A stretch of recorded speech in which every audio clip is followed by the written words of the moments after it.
आज मैं आपको चेन सोल्जर का एपिसोड 2 एक्सप्लेन करने वाला हूं। तो चलिए यार एक्सप्लेनेशन को स्टार्ट करते हैं बिना टाइम वेस्ट करे। और अगर आपको वीडियो अच्छी लगे तो यार लाइक और सब्सक्राइब जरूर करें। एपिसोड के साथ में दिखाया जाता है कि युकी वहां की सफाई कर रहा होता है, तभी उस पे शुकी हमला कर देता है, पर वो कुछ कर नहीं पाता क्योंकि घर के पास एक बैरियर बना होता है। तभी उसके पीछे निसामा और बोलती तुम ठीक तो हो ना। तो युकी बोलता है मैं ठीक हूँ, आप घर आ गई। नी बोलती है कि हमारे स्कोड मार्तो के सबसे अनलकी एरिया में है, जिसे कहता है उराकीमोन एरिया, इसलिए यहाँ पे सबसे ज्यादा शुक्की आते हैं। तो युकी पूछता है कि यूराकीमोन एरिया क्या है। नी युकी को बताती है कि मार्टो को 10 देशों में बांटा गया है और हर देश के पास अपनी डीमन डिफेंस फोर्स है। युकी नी को शुक्रिया बोलता है और कहता है मुझे अभी भी मार्टो के बारे में थोड़ा थोड़ा ही पता है।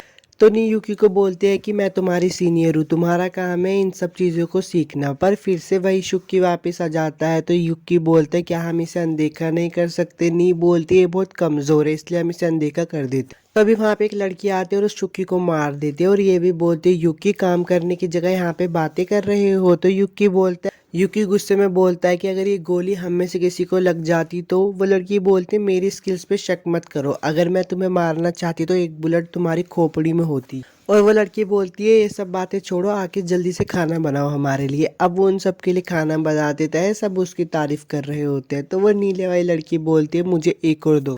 अब वो सोच रहा होता है कि मैं तो यहाँ पे हीरो बनने आया था पर मैं तो चपरासी बन गया। अब सीन चेंज होता है और दिखाया जाता है वो सब लोग बात कर रहे होते हैं। तो यूकी क्योको से पूछता है हमने तय किया था कि मैं लड़ने में आपका साथ दूं, पर मैं तो बस यहाँ पे सारा काम ही कर रहा हूँ। तो क्योका बोलती है मैं तुम्हें जब जरूरत पड़ेगी तब इस्तेमाल करूंगी। अब यूकी कुछ बोलने ही वाला होता है, तभी वो ब्लू गर्ल उसके गले पे तलवार रख देती है। पर मिस क्योका बोलती है रहने, ये जगह सिर्फ लड़कियों के लिए बनाई गई है। मुझे पता है तुम्हें बहुत तकलीफ हो रही है क्योंकि तुम एक लड़के हो और हमारी केयर टेकिंग कर रही हो। और वो उस ब्लू गर्ल को ये भी बोलती है कि लेकिन वो एक काबिल हाउस कीपर है और वो मेरी एबिलिटी के लिए जरूरी है, तो उससे अच्छे से पेश आओ। हालांकि अगर वो कोई गलती करता है या फिर गलत बर्ताव करता है तो उसकी मास्टर होने के नाते मैं उसकी गर्दन तोड़ दूंगी। अब रात का सीन दिखाया जाता है जहाँ पे यूकी एक टावर पर बैठा होता है और सोच रहा होता है। तभी वो ब्लू गर्ल नहाने के लिए आती है। अब यूकी शर्मा के पीछे हो जाता है।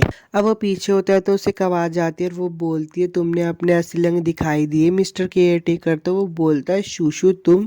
शूशु बताती है कि वो अपनी ताकत की मदद से छोटी और बड़ी हो सकती है। अब वो युकी की फोटो खींच लेती है और बोलती है मैं तुम पे नजर रख रही थी, मैं बस जानना चाहती थी कि मर्द किस तरह के प्राणी होते। शूशु बोलती है कि फोटो कितनी अच्छी है ये, अगर मैं इसे कमांडर को दिखा दूं तो क्या होगा, शायद वो इसकी गर्दन तोड़ दे। तो युकी घबरा कर बोलता है तुम्हें क्या चाहिए, पैसे। पर शूशु बोलती है मैं चाहती हूँ तुम मेरे नौकर बन जाओ। तो युकी बोलता है मैं तो पहले से ही नौकर हूँ। अब सीन शिफ्ट होता है, शूशु के रूम का दिखाया जाता है। शूशु युकी से बोलती है कि मुझे रोमांटिक मांगा पढ़ना पसंद नहीं है, मुझे एक्शन और एडवेंचर वाली मांगा पसंद है। तो युकी बोलता है हाँ मुझे भी वो पसंद है। अब वो मन में सोचता है कि मुझे वो फोटो डिलीट करनी ही होगी। अब वो फोटो डिलीट करने ही जा रहा होता है पर शूशु युकी की एक और फोटो ले लेती है, उसकी अंडरवियर को पकड़ती है, इसलिए वो बाहर आ जाता है और हॉल में जाकर सोच रहा होता है अगर मैं मिस क्योको को समझा दूं कि एक गलत फहमी थी तो कुछ नहीं होगा।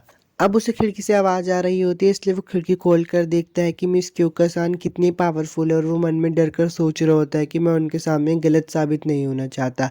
तभी वहां पे नी आ जाती है और बोलती है मैं तुम्हारे लिए एक रिपोर्ट लेकर आई हूँ। नी युकी से बोलती है कि तुम्हें शूशु को जानना चाहिए, वो एक अच्छी लड़की है। अब शूशु के कमरे का दिखाया जाता है जहाँ पे शूशु युकी से बोलती है कि मेरे साथ वीडियो गेम खेलोगे। पर युकी बोलता है तुम्हें पता है मैं वीडियो गेम में बहुत अच्छा हूँ। तो शूशु बोलती है कि क्यों ना इसको और मजेदार बनाया जाए, जो भी हारेगा वो अपना कपड़े उतार दे। युकी एक्साइटेड हो जाता है और मन में बोलता है मैं उसे हराऊंगा और उससे अपने आप से माफी मंगवाऊंगा।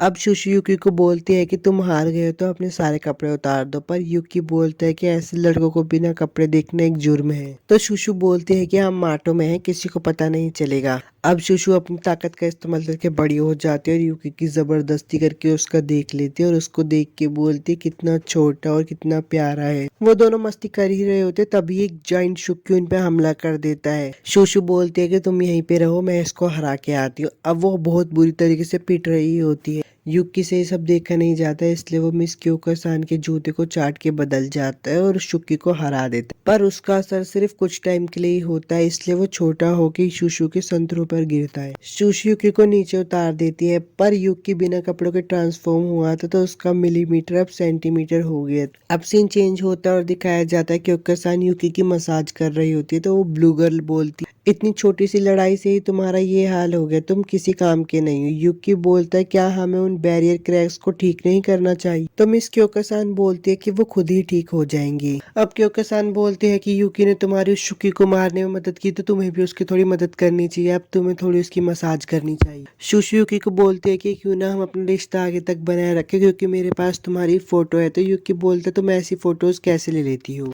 एपिसोड 2 तो खत्म हो गया। अगर आपको वीडियो अच्छी लगे तो लाइक और सब्सक्राइब जरूर करना और मुझे भी बताना कि मैं नेक्स्ट एनिमी कौन सी एक्सप्लेन करूँ। तब तक के लिए चलता हूँ, बाय।